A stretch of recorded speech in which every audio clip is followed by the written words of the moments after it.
You are looking at a very special rifle from V7 in Grants Pass, Oregon.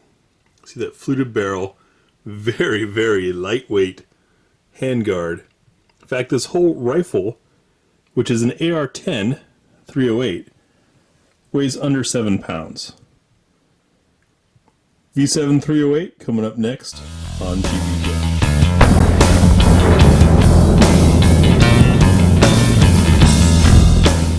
So, I bet you're going to ask, who is this V7 and how are they making an AR-10 that weighs so little? Well, one of the things that they do is the receivers and handguards are made of a lithium-aluminum alloy, and that makes them absurdly light. In fact, they have a standard AR-15 under 5 pounds. That's not a pistol, that's a rifle. So they build to spec. And that's why I can't give you a model name for this thing. In talking with V7, they said, well, what would you like to see? And my idea was 308's good for hunting, good for a lot of things. It's a very versatile round, right? There's a lot of loads out there. But I didn't want a pencil barrel. Pencil barrels heat up too quick and shift your point of impact, and then you lose a lot.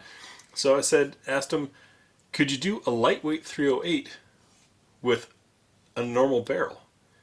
And that's what we're looking at. And of course, they've taken a lot of weight out of this by fluting it. You can see the whole thing's fluted. Very beautifully done. What isn't steel that needs to be steel, for example, like the barrel, or that lithium aluminum alloy, is titanium. So things like the takedown pins, the forward assist, the magazine release, is all titanium, which makes this thing very, very lightweight. So this would be a great rifle to carry. In fact, it weighs less than my M16 did in Afghanistan, and it's a 308.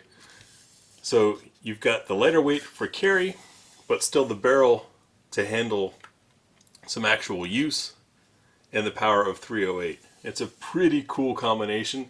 I'm going to break this gun down now and show you what it looks like inside. It's a full mass carrier. No tricks pulled there. This gun still has full fight capacity, just shaved weight where it didn't need to be there. So even with the pins all the way out, it's still a very snug fit because this is a truly matched upper and lower, and then they coat it. So taking a look, starting with the lower, there's a very tasteful V7 logo and a very nice Bagwell flare. You can see that actually really comes out. It's not just a little bit of angling. I hope the lighting is showing you that. And you can see it from the top too, how it comes out. Everything beautifully crafted. I know the What Would Stoner Do series from In Range TV is very popular. I think this is what would Stoner do if he had modern technology. Very nicely done. You notice this buffer tube. It's also that lithium aluminum alloy, and they have buffer tubes with 13 positions on them. It's such a snug fit with this BCM stock that it's hard for me to move them one by one gracefully, but you can really dial in the length that works for you.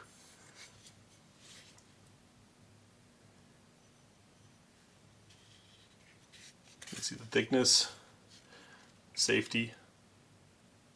It's a short throw. Sorry about the oil on here. Very nice coating. Truly crafted rifle. Pull out charging handle, which is extended just enough as it needs to be, and it too is a V7 part. They do everything in-house, including their barrels. Looking at her bolt and carrier, titanium up front.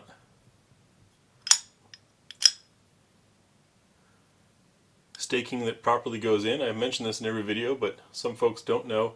When people talk about the staking on these nuts here, what you're looking for is that stake mark, that cut, to cross into or push metal onto the bolt so that it can't come loose. which all 4 of these stakes have done. Very nicely done. Looking inside our receiver, you can see these little touches of extra strength, also tasteful look. It's also kind of neat that the rail has a slope to it. You can see there's a low spot there in the middle. Just shaves a little bit of extra weight off of each row.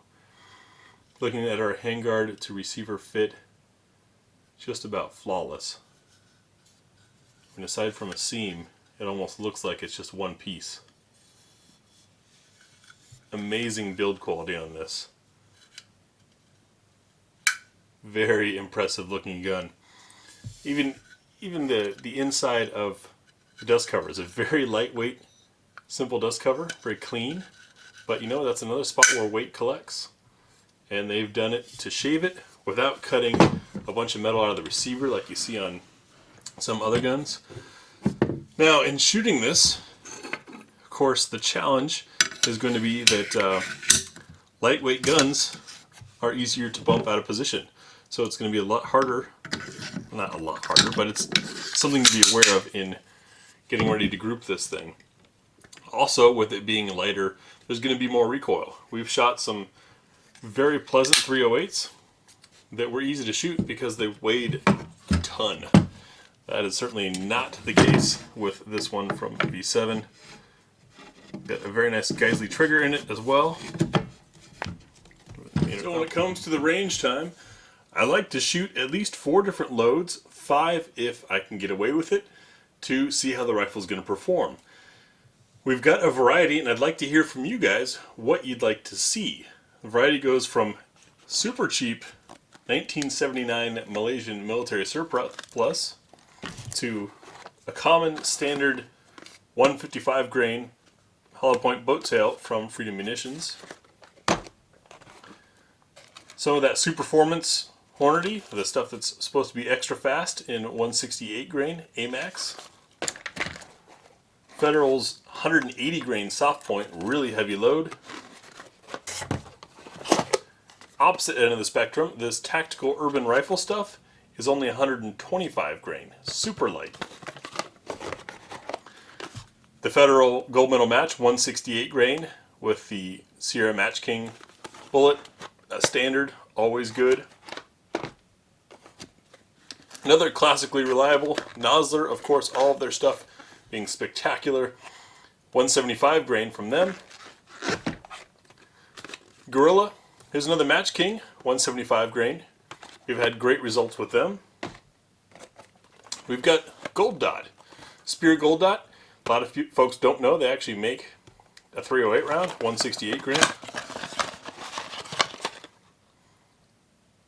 It's got a very flat tip. And we still have some of the G2 Research Trident Rip-Out. This was 150 grain, so also on the lighter side of things. So let me know in the comments below what you want to see us shoot, and we'll get it out there to the range and start throwing stuff downrange with it. I'm not sure how the recoil is going to be. I'm expecting heavier than normal with it being a lighter rifle, but everything's just so smoothly built on it and so finely done. I'm expecting to enjoy that recoil. Thanks for watching. We'll see you on the range.